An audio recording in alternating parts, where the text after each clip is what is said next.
Alam mo ba, na bukod sa mga pangunahing karakter sa Mount Olympus, ay maraming pang ibang mga Diyos, na mayroon ding mga espesyal na kapangyarihan.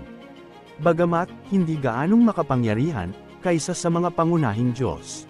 Isipin na lang natin na sila ay may suportang papel sa mga sikat na Olympian at Titans. Kilala rin bilang mga minor na Diyos, inaangkin nila ang napakaliit na teritoryo.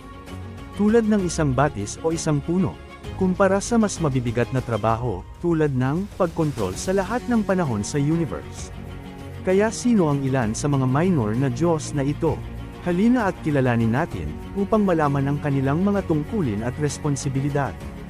Kuretes. Ang mga Diyos sa paligid ng bundok. Ang mga Kuretes ay mga mandirigma na umusbong mula sa lupa, na nakasuot ng baluti at may dalang sandata, at isa din sa mga nag-alaga kay Zeus ng kabataan niya.